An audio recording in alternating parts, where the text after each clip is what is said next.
So, Lisa Marie, you've got your new album out on the 15th of October. Can you tell us a little bit about what to expect from Storm and Grace? I think that this is just a very stripped down, organic, kind of Americana rootsy record that was oddly written in England.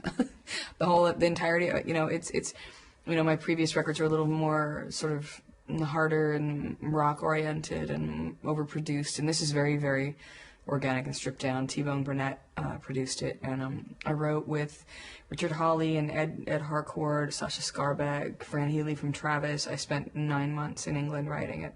And you took a little bit of a break from music for a few years. What made you come back and want to do this album?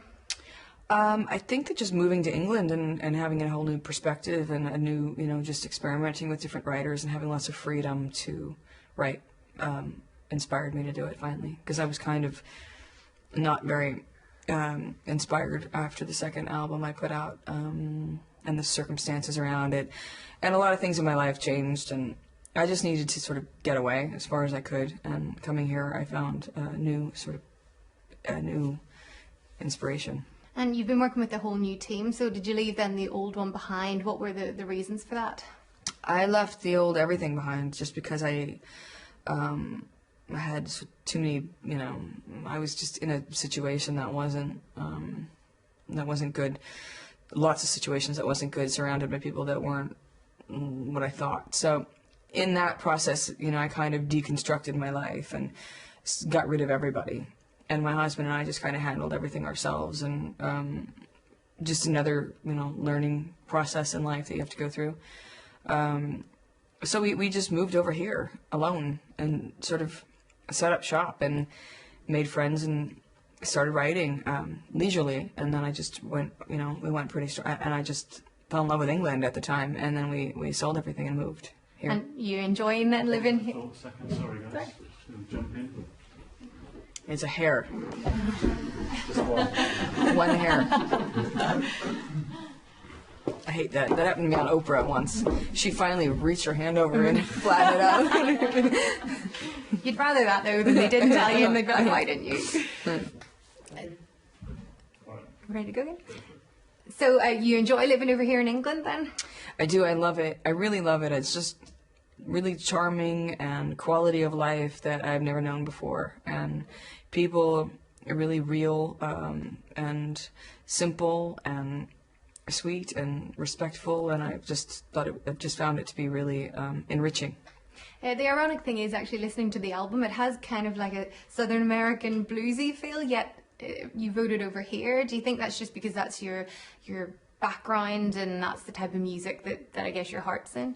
Yes, I think that is just where I would naturally go. And then the songwriters that I wrote with are very much, I just think the English appreciate, rootsy and sort of what America has to offer music-wise, which is rootsy, bluesy, sort of Americana kind of, English can really kind of appreciate that. Sometimes I think almost more than Americans do.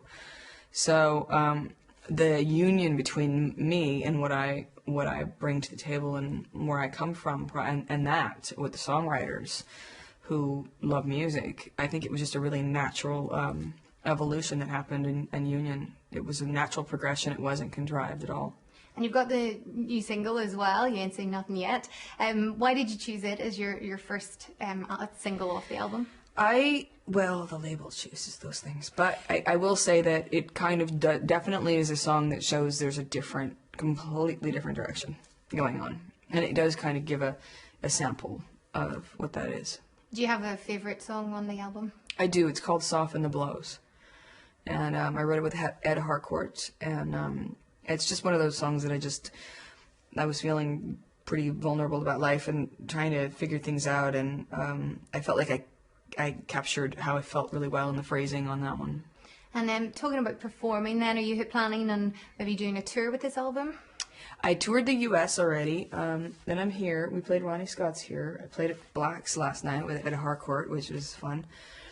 We're trying to plan another show, and then I go back to the U.S. Doing Carnegie Hall in November, and I think they're trying to plan a tour around that. And you've also recently performed at the anniversary of your father's death, 35 years ago. I didn't perform. Oh, right, okay, sorry. I thought there was a concert that you'd performed at as well. But, I mean, that must have been very moving and emotional for you 35 years on? Yes, that's definitely an experience that you couldn't describe unless you were there. I mean, 35 years, can you believe that it has been that long? No, I couldn't. I can't. But when you're there, it feels, it's amazing because I think there were 75,000 people this year, and it was just very concentrated energy and love towards him, which is overwhelming. And a lot of people, kind of are like, wow, it has been, such a long time, and have memories of him. But obviously, being his only daughter, what are your memories of your dad? I just remember, I remember a lot, but I remember, having just time with him upstairs. There's just 2 bedrooms upstairs at Graceland, which are not really open to the public, but he used to sort of set up a station in my room, so he had a TV and a chair and a table for himself in my room, so at any time I could wake up and he would be in there. And he spent a lot of time there when I was there, and so that was what I remember well, and that I got to be with him on my own. And T-Bone, when he said he first heard your music, said that he thought your dad would be very proud. What does it mean for you to hear that? I'm always happy to hear what T-Bone has to say. T-Bone's been so incredible, and he had so many incredible things to say. But, of course, I would want my father to be proud, for sure. And I would have to agree. I think I would agree with him for sure. And do you feel an added pressure because of the fact that your dad was Elvis, the legend? Do you feel that there's a pressure on you now when you release any new music?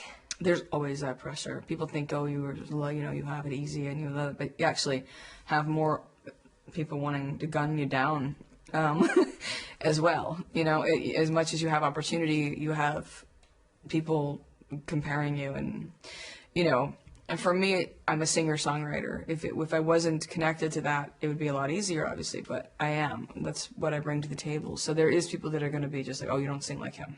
You don't sound like that. And you're not him. So then that is always just going to be there, and I kind of just can't focus. I have to navigate and focus on the positive that, I have built my own fan base, and they do hear the music, and they hear me, and I am very different. That's what I was going to say. How do you deal with the criticism? Do you try and not read it? Do you look at the internet? Do you look at what people are writing on Twitter and things, or? I try not to. I don't focus too much attention on it. I mean, I have before, and it really affects me. So I in small increments, because I can't, look at that stuff. I think it's just toxic. And I think that it would horribly affect me if I saw too much, But I know it enables as much how incredible the internet can be. It also enables people just to be completely insane and horrible. So I don't feel like I would open my door to them anyway. So why would I read, these things that they have the vile? I'm talking about things that would come out of their mouths, or heads, or fingers. I know what you mean. You said sort of a few years ago, especially your second album, you maybe left that and you weren't in a great place. Take it now you're in a good place. Mm-hmm. No, I think that I was in the past surrounded by lots of things that that wasn't what I thought, and I was in a draconian web, and I'll just speak generally about it, and I think I didn't know it. And in that, I was very angry. And I think that because I didn't know, I could feel it, and I just didn't know where it was coming from. So I was kind of shadow boxing a lot and angry. And I think that discovering it was really, horrifying. And I kind of had to start from ground zero again. But at the same time, I completely rebuilt my life. And all the bad that went away for a reason, and then everything good happened after that. So it cleared things away, and then all this amazing stuff, good people come from that, and then good things, and so it was a good experience in the end, but it was definitely a lot to go through. And obviously, since then, you've had your twin daughters, and you also have other kids as well. Would you like them to follow in the family footsteps and get into music? I would encourage them to do whatever they needed to do, and wanted to do, of course, but if they did, I would want them to be very, professional about it, and competent and serious and good at it, because there will be a lot, on them, pressure. And you performed a while ago on American Idol. Mm-hmm. Is there any chance we might see you on one of our talent shows over here, like The X Factor or The Voice? I don't know. I mean, it hasn't come up. I played the Grand Ole Opry a couple weeks ago, and I thought I was so nervous that I was even more nervous than American Idol to do that. So I haven't been asked, but we'll see what happens. Things change rapidly. So if Simon Cowell said to you right now, Lisa, come on, be on the show. Well, then I would do what Simon says. I think everyone would. Exactly. And finally, you live over here then in England. Is there anything about English sort of, I guess, TV? Are there any programs you're a big fan of? Gosh, I'm not a TV person. I'm sorry to say. I know I'm not supposed to say that on TV, but I don't watch a lot of television.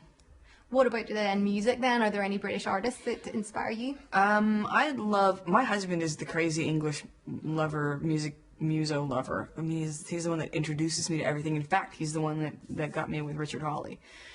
So I tend to not. I'm not so keen. I listen to older stuff. I don't want to age myself, but that is kind of what I do.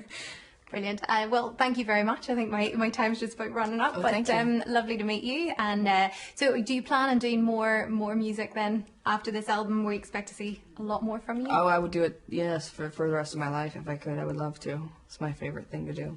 Brilliant. Well, we look forward to hearing the next album and one after that. Thank you very much. Thank you. Thank you.